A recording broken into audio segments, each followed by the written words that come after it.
Hello, Namaste students. Welcome in this video off class 10. इयत्ता 10वीच्या या व्हिडिओमध्ये तुम्हा सगळ्यांचं मनापासून स्वागत.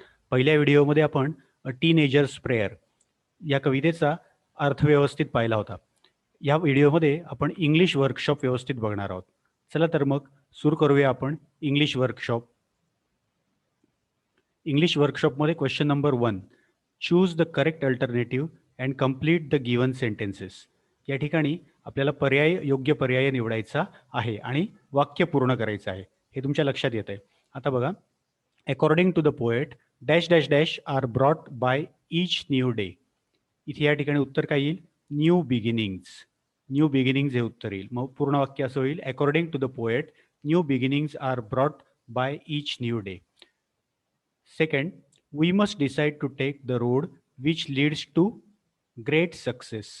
Great success हे या ठिकाणी उत्तर येईल.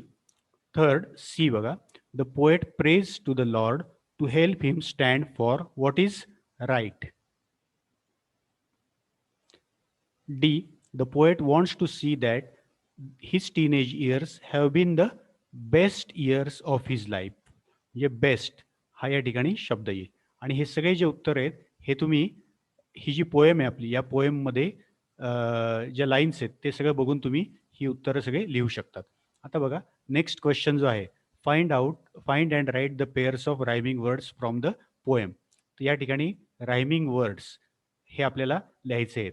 त्यासाठी ही जी पोएम आहे, या पोएममध्ये प्रत्येक स्टँझा म्हणजे मधल्या प्रत्येक लाईनच्या शेवटी जे शब्द आलेले आहेत ते तुम्हाला पाहावे लागतील. For example, beginnings, make, choose, take या पद्धतीने हे शब्द तुम्हाला पाहावे लागणार आहेत.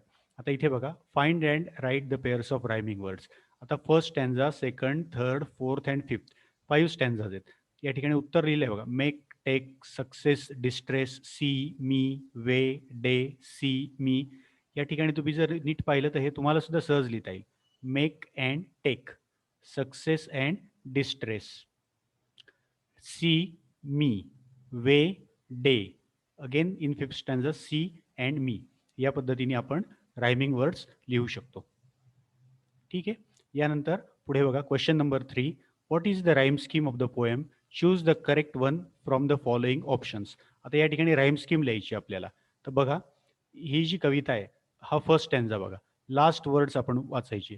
Beginnings, make, choose and take. प्रत्येक लाईनमधला शेवटचा शब्द आपण पाहिला. बिगिनिंग्स या शब्दाला आपण ए नाव दिलं. मेक हा शब्द बिगिनिंगशी राईम होतोय का? नाही, म्हणून मेक या शब्दाला आपण बी नाव दिलं. चूज, चूज हा शब्द बिगिनिंग्स आणि मेक या दोघांशी राईम होत नाही, म्हणून त्याला आपण सी नाव दिलं. टेक, टेक हा शब्द मेक या शब्दाशी राईम होतोय, बरोबर की नाही? म्हणून मग मेकला आपण काय म्हटलं होतं? बी म्हटलं होतं मेकला. म्हणून मग टेक या शब्दाला सुद्धा आपण काय दिलं? बी नाव दिलंय. आणि आता तुमच्या लक्षात येईल की ही बघा, ही आपली राईम स्कीम तयार झाली. कोणती आहे rhyme scheme? A B C B. तर अशा पद्धतीने राईम स्कीम आपण तयार केलेली आहे. म्हणजेच आपली राईम स्कीम येईल ए बी सी बी. समजलं आहे विद्यार्थी मित्रांनो? त्यानंतर आता क्वेश्चन नंबर 4 बघा आपला. Match the lines. Match the lines in column A with the figures of speech in column B. हे जर आपण व्यवस्थित बघणार आहोत, कॉलम ए मध्ये लाईन्स दिलेल्या आहेत पोएम मधल्या आणि कॉलम बी मध्ये फिगर ऑफ स्पीच म्हणजे भाषेचे अलंकार दिलेले आहेत. तर आता आपल्याला जोड्या लावायच्या आहेत. नीट बघा, decisions I must make. Actually हे वाक्य कसं पाहिजे होतं? I must make decisions. Decision शब्द इथे पाहिजे होता, पण याचा क्रम बदलवलाय. डिसिजन्स जो शेवटी शब्द होता तो उचलून त्यांनी आधी नेलाय, म्हणजे उलट क्रम झालाय. उलट क्रम झाला म्हणजेच डिसिजन्स आय मस्ट मेक साठी कोणती फिगर ऑफ स्पीच येईल? इन्व्हर्जन. इन्व्हर्जन या ठिकाणी उत्तर लिहिलेलं आहे. इन्व्हर्ट म्हणजे उलट. हा शब्द तुम्ही ऐकलेला असेल. आता बघा, second, please open up my eyes dear lord. आता हा जो टीनेजर आहे हा देवाशी बोलतोय. देव प्रत्यक्ष आहे का तिथे? नाही. मग जी जी व्यक्ती किंवा जी वस्तू प्रत्यक्ष नाहीये त्याच्याशी बोलणं, म्हणजेच फिगर ऑफ स्पीच कोणती येते? ॲपॉस्ट्रॉफी. म्हणून please open up my eyes dear lord यासाठी फिगर ऑफ स्पीच आलेली आहे ॲपॉस्ट्रॉफी. आता पुढचं बघा, third, travel down the darken road. आता यामध्ये हा बघा, हा डी आहे, दिसला तुम्हाला? हा डाऊन मधला डी आणि डार्कन मधला डी. इथे मुद्दामून ते रेड कलरमध्ये घेतलेत. Travel down the darken road म्हणजे एकाच लाईनमध्ये ह्याचा डी साऊंड आहे, हा 2 ठिकाणी साउंड रिपीट झालेला आहे. साउंड म्हणतोय मी, साउंड रिपीट झालेला आहे आणि तो सुरुवातीला आलेला आहे. ड हा साउंड डाऊनमध्ये पहिल्यांदा आलेला आहे. डार्कंड या शब्दामध्ये सुद्धा ड हा साउंड आलेला आहे. आणि जेव्हा असा साउंड येतो पुन्हा पुन्हा शब्दाच्या सुरुवातीला, तेव्हा ती फिगर ऑफ स्पीच असते. तिला काय नाव दिलं जातं? ॲलिटरेशन. हा एक भाषेचा अलंकार आहे, कारण त्याच्यामुळे कविता सुंदर होते. चौथं बघा, I can choose to take the road of life. Road of life म्हणजे जीवनाचा रस्ता, जीवनाचा मार्ग. म्हणजे थोडक्यात काय, तर जीवन हाच एक मार्ग आहे. म्हणजे इथे त्याला मराठीत आपण रूपक अलंकार म्हणतो, इंग्लिशमध्ये त्याला म्हणतात मेटाफर. रोड ऑफ लाईफ, जीवन हाच मार्ग ना, म्हणून इथे कोणता आहे फिगर ऑफ स्पीच? मेटाफर. तर विद्यार्थी मित्रांनो, परीक्षेमध्ये तुम्हाला असे कॉलम आखायचे व्यवस्थित. कॉलम ए लिहायचा आणि बरोबर त्याच्या पुढे त्याची फिगर ऑफ स्पीच तुम्ही अचूक पद्धतीने लिहायची आहे. मला असं वाटतं तुम्हाला फिगर ऑफ स्पीच व्यवस्थित समजलेले असतील. आता आपण ॲप्रिसिएशन ऑफ पोएम बघूया. Appreciation of poem. तर appreciation of poem, this question is for 5 marks. हा प्रश्न 5 मार्काला असतो. याच्यामध्ये टायटल हे हाफ मार्कसाठी, half mark, poet, name of poet half mark, rhyme scheme 1 mark, figure of speech any 1 mark आणि central idea it is for 2 marks. त्याच्यामुळे तुम्ही याचं बायफर्गेशन समजून घ्या. आणि 5 मार्क आहे आणि हे आपले अगदी हातचे मार्क आहेत. आता बघा, काळजीपूर्वक लक्ष द्या तुम्ही. इथे आपल्याला टायटल लिहायचं आहे. पहिल्यांदा आपल्याला काय लिहायचं आहे? टायटल. तर टायटल लिहिणं किती सोपं आहे? टायटल लिहिणं अगदी सोपं आहे. इथे टायटल दिसतंय तुम्हाला, अ टीनएजर्स प्रेयर. हेच टायटल काय केलं आहे आपण इथे व्यवस्थित पाहून लिहिलेलं आहे. दिसतंय तुम्हाला हे टायटल? फक्त टायटल लिहिताना कुठेही स्पेलिंग मिस्टेक करायची नाही, कॅपिटल स्मॉल लेटरची चूक होऊ द्यायची नाही. नंतर हाफ मार्कला आहे पोएट. पोएटचं नेम इथे दिलंय बघा.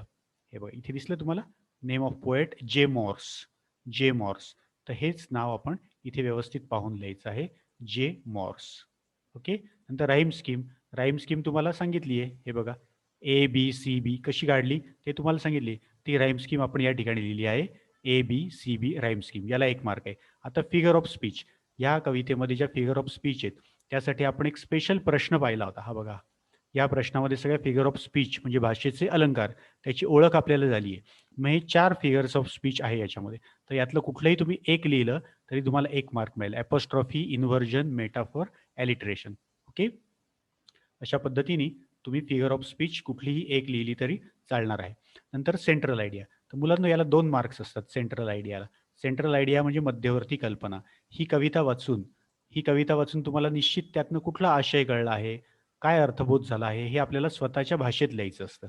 आणि स्वतःच्या भाषेत लिहिलं तर तुम्हाला नक्कीच याच्यामध्ये 2 मार्क्स मिळतील. मग आपल्याला काय काय समजलं? The poet is a teenager. हा जो कवी आहे हा कसा आहे? टीनएजर आहे. The poet praise God for support and guidance. हा कवी हा देवाकडे सपोर्ट मागतोय, पाठिंबा मागतोय आणि मार्गदर्शन मागतो आहे.